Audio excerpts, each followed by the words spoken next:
Welcome to the Voices of Otolaryngology podcast series, where we spotlight diverse perspectives and insights within the field of otolaryngology. I'm your host, Rahul Shah. Let's jump into it. Welcome to the Voices of Otolaryngology. I'm super excited to have my friend, Dr. Kelly Malloy, with us. We are in celebration of Women in Otolaryngology Month in March. Dr. Malloy, would you like to introduce yourself and maybe get us all fired up for WEO month, which should be WEO year, which should always be WEO, but let's start with March. But Dr. Malloy, let's get to know you. Thank you, Raul. This is really fun. I'm excited to be here. My name's Kelly Malloy. I am a head and neck surgical oncologist at the University of Michigan. I am a professor. I ran our head and neck fellowship for the better part of a decade and have recently moved into an associate program director role again, but still very involved with education, participant in our clinical trials group here at Michigan. But I spend most of my time now as the chief clinical officer of our adult hospitals of Michigan Medicine, which is the integrated academic medical center of the University of Michigan Health System. Fantastic. Could you tell the folks a little bit about your journey? I know you as a friend and colleague and leader in WEO, but I might not even know this. Where'd you grow up? Where'd you go to school? All of that in like 60 seconds. Okay, well, I grew up outside of Philadelphia. I went to a small all-girls independent school, which really kind of framed my early development and I think gave me, honestly, the confidence and chutzpah to grow into being a surgeon in a field that at the time I was entering, it was still fairly male-dominated. And from Agnes Irwin, which was the school that I attended, I went on to Princeton University, then Jefferson Medical College, now Sidney Kimmel Medical College at Thomas Jefferson University, and did my residency training there as well. Came to Michigan for a head and neck fellowship and loved that, loved the Midwest, did not anticipate that as a younger person that it would be such a great cultural match for me. I then joined the faculty at the University of Pennsylvania for 4 years. It was a wonderful place to cut my teeth, learn my surgical practice, wonderful colleagues there. My family's still in Philadelphia, so that was wonderful. But in 2012, I took the sort of move leap to permanently relocate to the Midwest. I've been a Ann Arborite for the last almost 14 years. And it's been fantastic. The university here has been wonderful to me. I feel very passionate about Michigan and I'm passionate about our field. I think, you started this conversation with it's Women in Otolaryngology Month. And as I noted, I kind of come from a distinctly women-oriented background. I have 2 younger sisters who are also professionals, and just my whole upbringing and worldview has really been around, inclusion and feeling that, at some point it's wonderful to be a woman in otolaryngology, but it's really wonderful to be an otolaryngologist and what that really entails for all of us and how we can continue to raise each other up with issues that historically may have been called women's issues, but really are human issues. And so that's what gets me excited about our academy. It's what gets me excited about WEO and the Women in Otolaryngology Month that, as you said, is launching now. Awesome. So I did not know this. That's why I love these interviews, and everybody knows we don't prep for them. We just have a good time. So you're the oldest of 3 girls. 3 girls, yes. What do your younger 2 siblings do? My sister, who's 2 years younger than me, is a history teacher and chair of the history department at an independent school in Wilmington, Delaware called the Tower Hill School. She's also a cross coach, so she kind of does everything. She has 2 girls herself, and they are either at Tower Hill or the youngest just got in for something called Tower Tots. That's the 3-year-old program, so that's exciting. We're very excited for her. You sound like the proud aunt. I mean, that 3-year-old's going to crush it, Kelly. I mean, she's on the path. You're a proud auntie. Absolutely. She already is crushing. And then my youngest sister is an attorney by background and spent a significant portion of her career in law enforcement. She was a district attorney in the Philadelphia DA's office and had a remarkable record there and is now using that law degree in different venues, sort of more as a independent player at this moment. So it's exciting to see where her mind is going from a next step, midlife, mid-career, what her next move is going to be. I remember you at UPenn when I came up there as a junior faculty member, you were running simulation, and Mhm. that was one of your passions. So from simulation to where you are now, it's not a leap. It's just talk a little bit about, I think one way we could use this is maybe to mentor the next generation. And you think, will Kelly Malloy be Kelly Simulation Malloy? Will you be Kelly Weo Malloy? Will you be Kelly Chief Clinical Officer Malloy? But there's many hats and evolutions of a career. Absolutely. No, I love that question. And it does it does beg the question of, what you do early on certainly sets the framework for your future, but it isn't usually, I think, for most of us, exactly what we're doing 10 years in, 15 years in, 20 years in, which is really very exciting.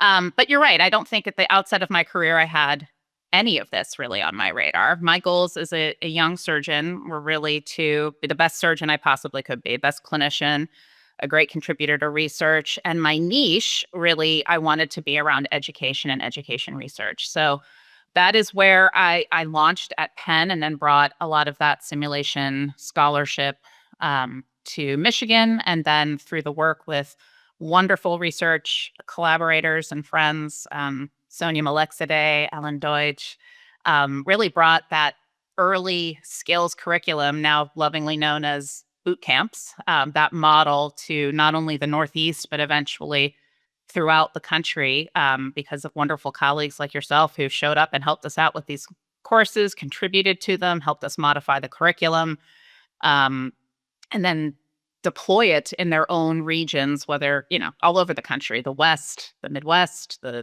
South, and, Florida has several programs. I mean, it's amazing where it is now. I think from how did that sort of launch me? It certainly launched my scholarship, my presence nationally. It developed my network really rapidly because you can't go alone in these educational areas. You need to develop your network around other education leaders around the country. The academy was really important to that, really supporting this kind of curriculum, not only in the early phases, but bringing it into the education committees and a priority of the education steering committee back in the day. The Society for University Otolaryngologists, also very important, with some of the, backing us for some of the research funding to kind of get more boot camps launched and to actually do the state of the science and the state of the union, so to speak, for simulation education in the United States and Canada. So that was really exciting. So that piece of it. And then I think as you meet leaders, and I'm a big believer in the importance of intentional network building and building your social capital and your social networks. And I think some of this winds up happening because of the nature of how we are trained as surgeons. You have your residency cohort, sometimes a fellowship cohort. It's many of us get involved in the academy early and start joining committees, et cetera.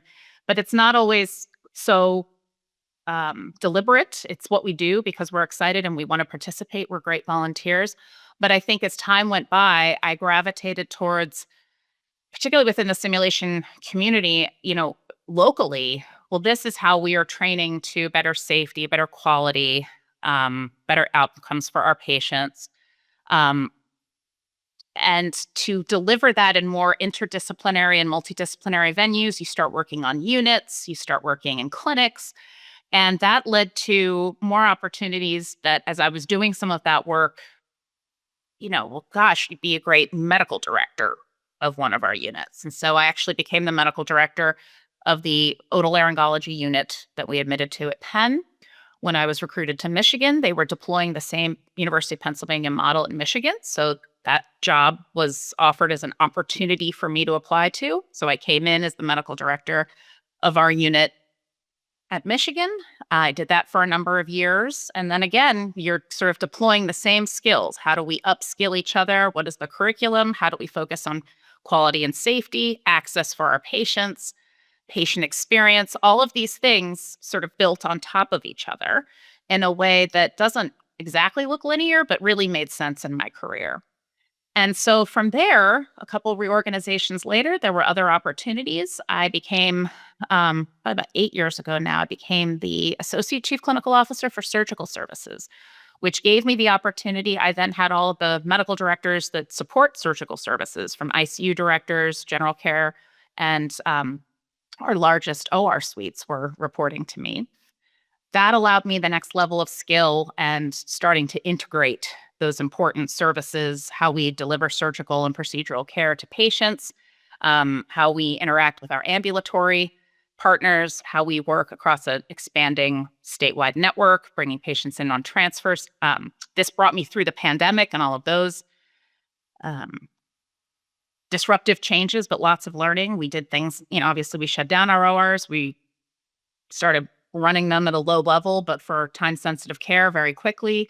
We instituted Saturday OR that sounds terrible, but actually was a really wonderful adjunct. And when we finally um, retired that, honestly, just in December of this fiscal year, um, that there were a lot of sad surgeons because it had become part of their work-life balance. If you do a Saturday OR, you can take another day off during the week and flex. And we had some incentives around that. And so that program may come back down in the future. We just opened a new hospital, which makes it a little bit less relevant in the current moment. But that's the kind of cool, creative work that this job allowed me to do. And then about 2 years ago, I had the opportunity to move into the chief clinical officer role, which allows me a greater area of impact and more integration with our emerging statewide networks. So, Dr. Malloy, you used an interesting phrase, intentional network builders. I wrote that down. Talk a little bit about that. Part of being a surgeon is the solitude of the OR. You put your head down and you do your work. I would say we're not natural networkers. Are you a natural networker? What are some advice you could give our colleagues? I think that there is the beauty of the solitude of the operating room and the fact that that is our controlled environment. It's a place that we can retreat and focus beautifully on the work that we've been uniquely trained to do. I would also say that throughout otolaryngology, there are all of these partnerships, no matter what kind of otolaryngologist you are and what you might focus on in your practice.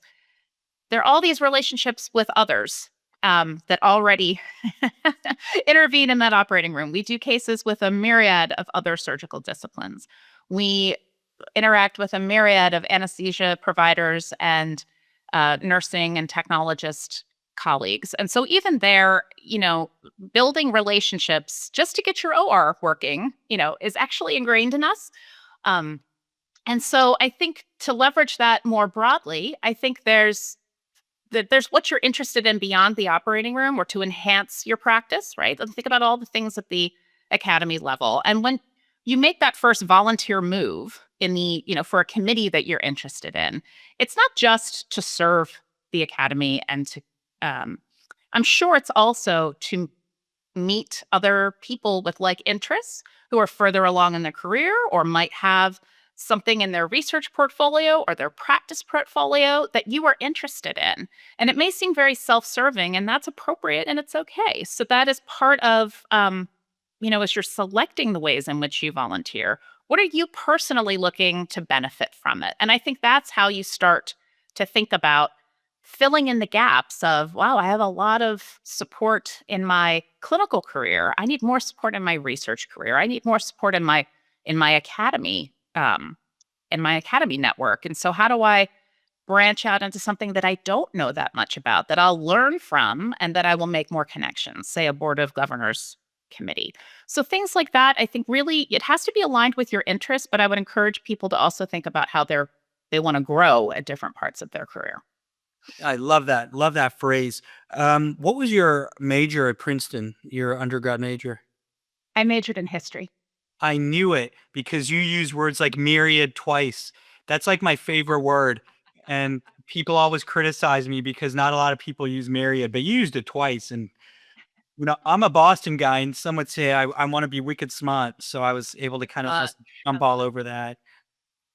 Some would say your career's taken an unusual route.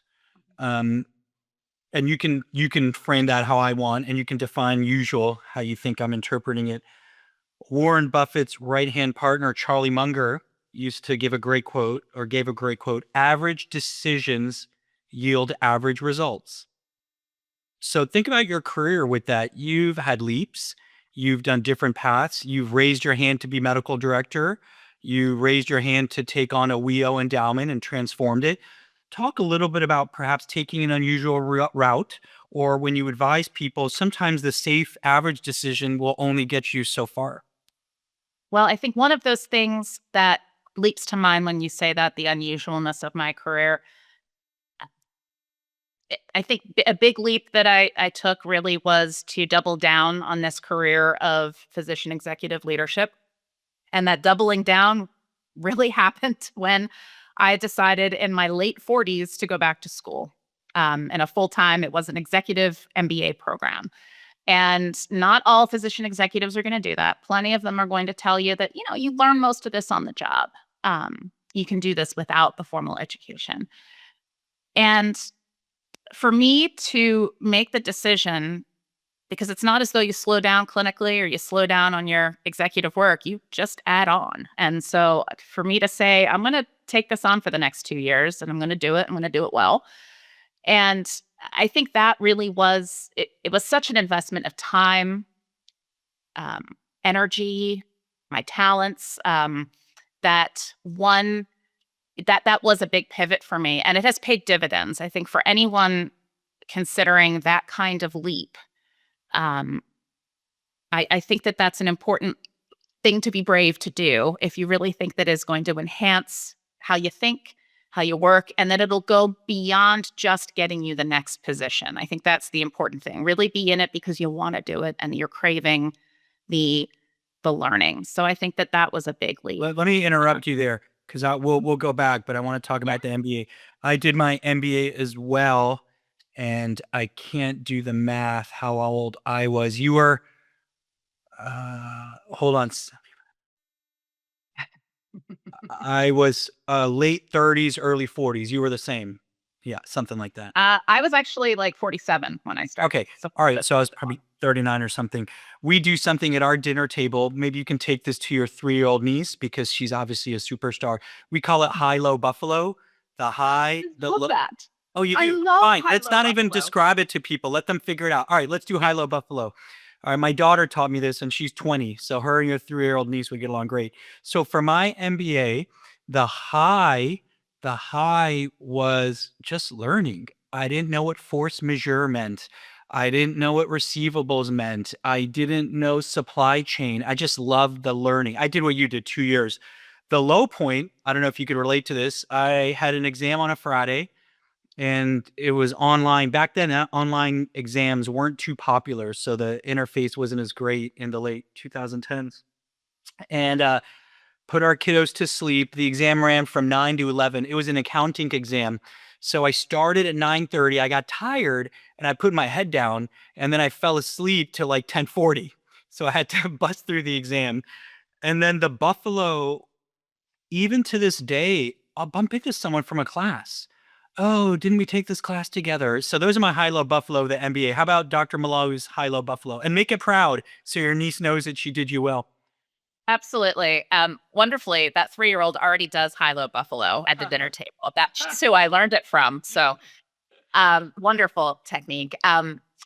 My high from the program really had to be the people, from the professors to my co-students. There were some physicians in the group, but mostly not. And to learn from a senior vice president at GE Aviation in my group and an Episcopalian priest who was also in my first work group, it was incredible learnings and from the people, not just the material. That was my high.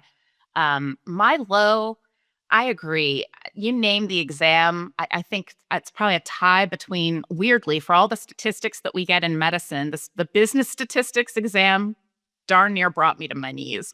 And the number of times that you're, scanning something before the deadline and all of these things that were just kind of, those were the lows. There's the added tension there. Would do it again, but Did you fall asleep during an exam? No, no, that's impressive. I had a college roommate pull that off once in calculus. I'll never forget that. But you're now my second fall asleep. Well, I got a C in the class, and that's why I just make sure I hire a good CFO. Yeah. And I think my buffalo, what surprised me the most about it, was I was worried about being an older student, not so much that I wouldn't be able to do the work or anything like that. That wasn't the issue, but just, would I resonate with my classmates? And I think that there was a very vivid memory of a karaoke party that the guys in my class set up on the parking garage. Oh no, of the they've never Yeah. seen Flashdance. They don't know. They don't know those songs. But Footloose.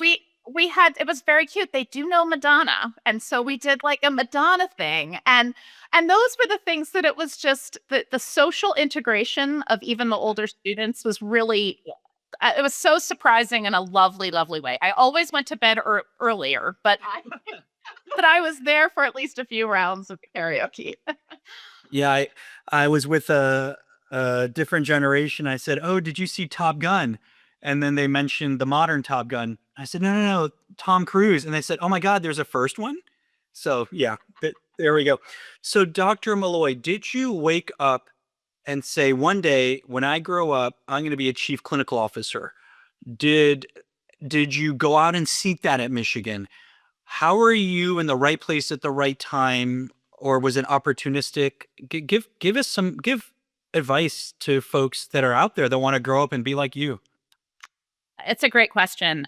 So for me, I think well, the first thing I would say, honestly, is if you've seen one organizational chart, you've seen one organizational chart. That which is a chief clinical officer might be more like a chief medical officer. And so in your own organization, if you're interested in this kind of career, looking at those, asking for those organizational charts, looking at them, talk about a great way to build your network, calling somebody up on those org charts and asking, for a cup of coffee goes a long way if you're interested in this kind of work. I think that so that piece of it, no, I didn't even know what this role was when I started my career. So that's pretty typical. I think increasingly with medicine and its care delivery being so complex, I think it is becoming more and more apparent to younger and younger surgeons that these roles exist, that they're important, that they drive change, that it's a great way to have greater impact than you ever will have in your unique practice. I love my practice. I still take care of a lot of patients. But I really get a lot of sustainment and purpose from helping patients that I will never meet because of the things that I do at the hospital and health system level. And so I think meeting people through that org chart's really important. Talking to people like me. There's a lot of otolaryngologists that do versions of this work, perhaps not exactly the same, but versions of this work. And so networking with us is really important. And then I think there are increasingly, University of Michigan, our Department of Surgery has actually started a healthcare executive fellowship for surgical residents who are interested in this kind of work. Because a lot of our colleagues on the medical disciplines get here through a different pathway. They might be a little bit more primed early in their careers. And so now we are training people in their research time to think about these careers early, consider extra education, whatever that might look like. And we give them a mini MBA run through over the course of their year or two in the lab, which is pretty cool. And I think you can look to that kind of opportunity as well. I would stress, and you mentioned it, and I often mention this to mentees: be a great, excellent, superb clinician first. Yes. If you, I loved MBA, so much respect for business folks out there.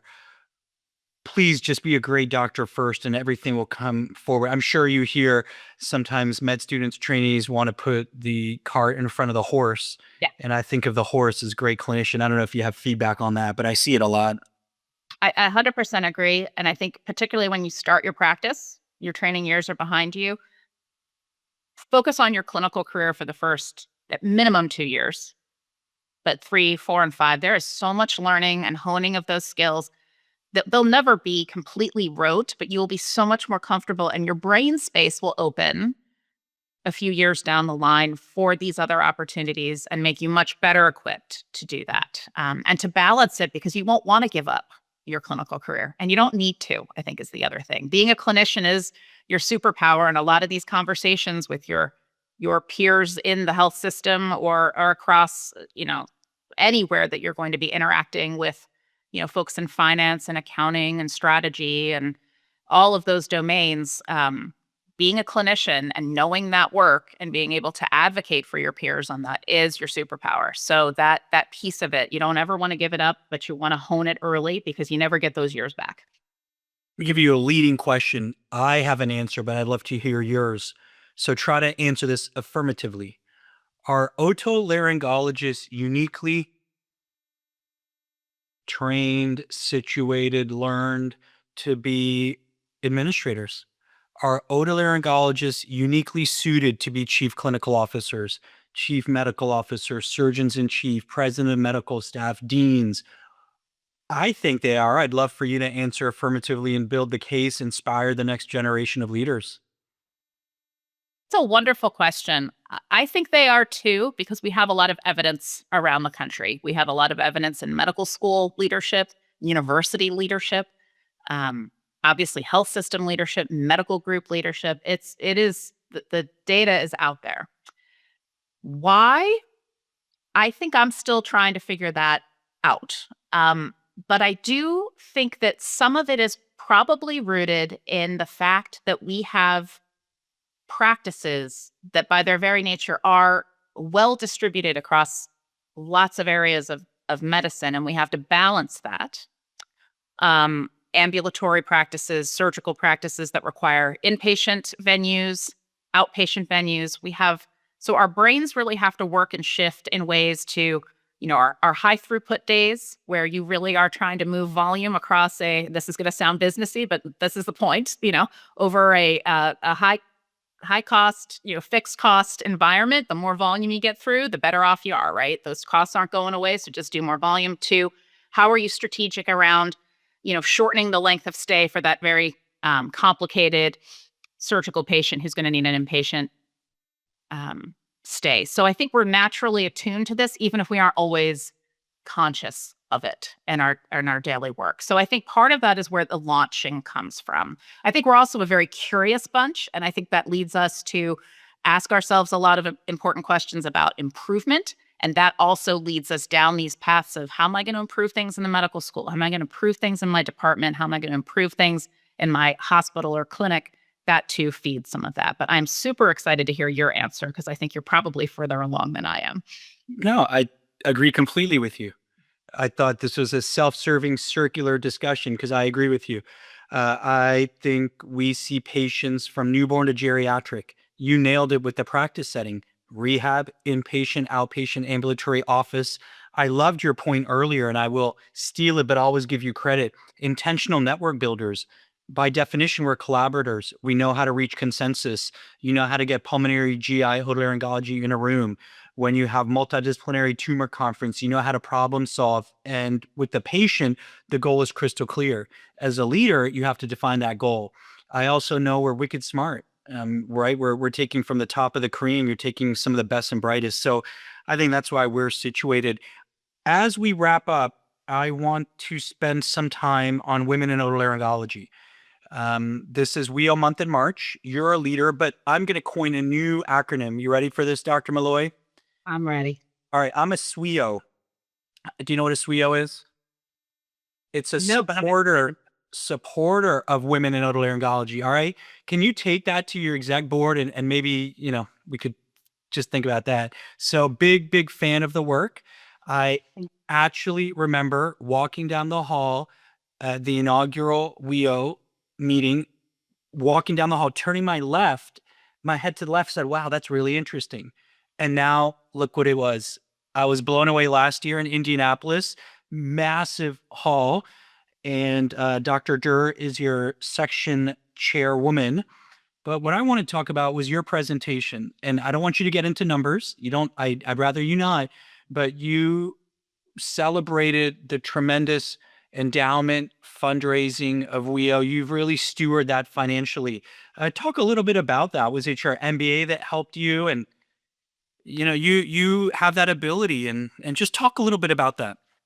Yeah, it's been a wonderful journey being the finance officer and chair of the endowment for it'll be a 6-year run for me. And I'm so proud of the work. I followed incredible women who launched us. And we just celebrated our 15th anniversary. And we are in a position financially that I'm very proud of, both through wonderful fundraising. We had a banner year last year. And I'm going to throw one number out because our endowment's over $1 million. And I just think that needs to be said. It's really exciting. It's going to enable us. Our Dr. Malloy's you're like the duo double, because you're on one side with the endowment fundraising, but then on the finance investment subcommittee, you're the WEO representative. So you're stewarding it in the right way. Exactly. I got to help you with our new financial advisor plan and sort of our investment strategy. It's been super exciting.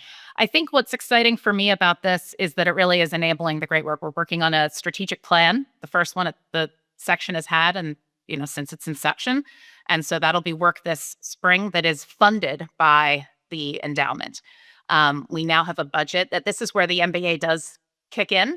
I was able to develop this year our section's first budget that actually, we can decide what we're doing with our money and be principled and deliberate about it and log in our costs and think about what we're saving and what we're actually going to spend our funds on. This has allowed us to increase the overall funds for our grants. We just had the grants process just closed. We have 19 submissions and a tremendous opportunity that is only enhanced by the work that we've done. And like I said, I think the changes that will come as we develop our new strategic plan, which will only be implemented long after I have passed the baton to the next finance chair, that we're going to set the section up and the academy up because the work that we fund is of incredible importance to the entirety of the academy. I think that this is really going to set us up for meaningful work in the future and to continue to build the futures of all otolaryngologists in a way that we are, continuing to be masters of our own destiny and all the things that we get excited about for our careers. I think that it's very inspiring work. Men are welcome in WEO. You had about 30% of that symposium. You had a wonderful race engineer from a company that talked to us about team building. So the other half of the allies are so important. Yes. Yeah, don't be shy. Come on out. And so you could do a SWEO as well. I love SWEO. I'll bring it back. We have SWEOs coming to our strategic plan. It's a all-inclusive strategic plan, which is also exciting. Way to make it just plural, and the more we use it, it'll really stick. So I'm going to give you a way to end this. You're going to get 2 chances to end it, okay? We're going to definitely do high-low Buffalo to credit your niece, but you get to choose. Do you want to do high-low Buffalo for WEO, your tenure there, or for the academy? I think I'm going to do the academy writ large. It may include some WEO, but all right, high, low, and Buffalo. I'll help you. High of your academy service, leadership, your tenure, which has been decades. Yes, the high really was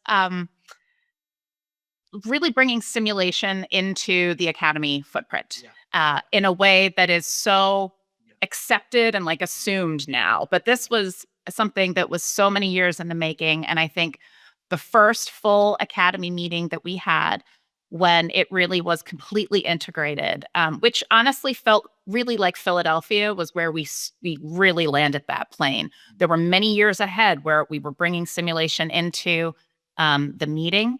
But with the pandemic, it felt a little fragmented until we landed at Philly. And for me, that was my high, was to really see that be fully integrated. I will agree with you firmly on that. People don't understand. You don't wake up and be Kelly Malloy. You don't wake up and be chief clinical officer. There was a lot of mannequins working nights and weekends, Dr. Deutsch, Dr. Malexide, yourself. And you all changed our field and accelerated us with simulation, that you are making a huge impact. And I was witness to that journey. Yeah. So that's what I meant about, you chose a different path. It wasn't easy. It could have failed, but you all succeeded. Absolutely. Yeah. Absolutely. Great high. All right, low for the academy. It could be anything as like, I missed my flight once, somebody spilled coffee on me. Oh, let me think. My low for the academy. Um, Not getting onto a committee or something. So I ran for treasurer.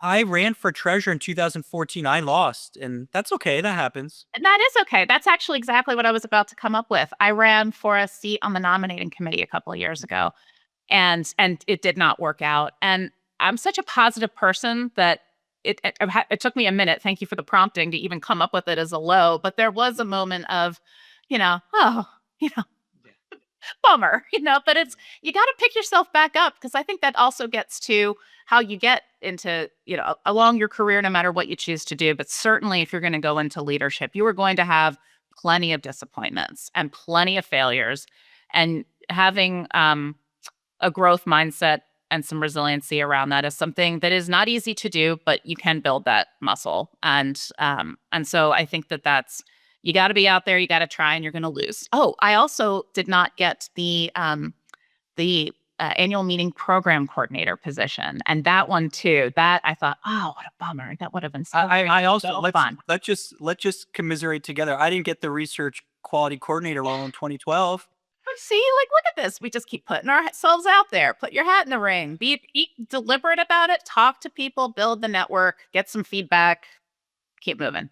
And so that's really that's the message there. So I'll give you a buffalo, then you give me a buffalo. In Okay. Indianapolis, when we were doing the site visit, I turned around and Justin Timberlake was having breakfast right there, and he like didn't even acknowledge me. He's so mean. I'm never gonna listen to his music again. So like ignored me completely. Then he left, and I chased him down like a fan, and he like just stared at me blank. So I don't care. I mean, I'm 50 years old. I can chase anyone I want. Did you chase Had- anybody, Kelly, who stared at you when like with the blank face, or what's bigger, buffalo of the academy? I think I have two buffaloes. One also goes back to the early days of simulation. One of our first in meeting sims was super low tech. We basically just brought some fake blood in a IV pole and had a scenario happen in a room. And the wonderfully, just the amazing commitment of the acting of our peers. I think it was, well, I won't name names here because I don't want to embarrass anyone, but one of our peers, um, just such a dedicated Oscar-worthy moment of collapsing from anaphylaxis during this scenario in a room. I mean, there was a gasp, but it worked. And so that was one of the wonderful early Buffalo. I think my other Buffalo came from Indianapolis, and the band performance of our peers at one of the local clubs with and I will miss everyone, but Al Marati and Soham Roy, and I mean Mickey Stewart on drums. That was one of the best Academy moments I've of recent memory. So I would just put that out there, that we are a multi-talented group, and it is so great to see that. Yeah, as your niece would say, Aunt Kelly, is that a high or is that a buffalo? But I think it could be both. It's a buffalo, but not a pie too. So as we wrap up, I'll give you a final comment. What's next with WEO? It is Herculean and awesome to start it. Then it becomes an adolescent, and you were in that phase, and then you matured it. Now WEO is going to go off to college. And how do you, in the gestational cycle of a section, and it's been masterfully done, textbook, Harvard case study on how WEO's grown. What's next? And maybe that's the strat plan, but could you opine a bit? What's next?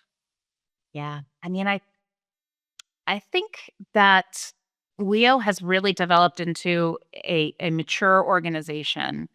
And I'd say that insofar as I think that we are going to be not the only major purveyor of content, but to feed into our annual meeting, but also throughout our academy annual years, right? Like, the content around everything from practice building and early career concerns to midlife, and I think peri-retirement. I think you're going to see more content from us for everyone around sort of being prepared financially, mentally, your family issues, things like that. So I think that we're going to see more maturity around that and more consistency in content, meaning that we're now in a financial position where we can commit to more and have less uncertainty as to what we can do year over year. So I think that's exciting. I think you'll see us more consistently visible in the future.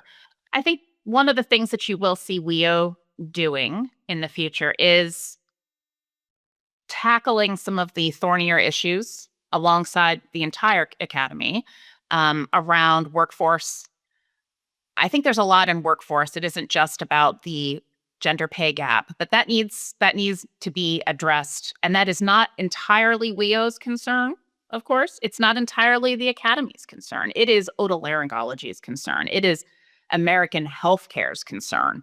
And so I think you're going to see WEO stepping into that and helping frame the conversation, because I think right now, everyone at the academy cares about this. How we move forward is a challenging thing to figure out. And so I think WEO is going to step into that space and bring everyone along with us, because it can't just be us and it can't just be the academy, but we're going to have to find ways to hold everyone accountable to being better.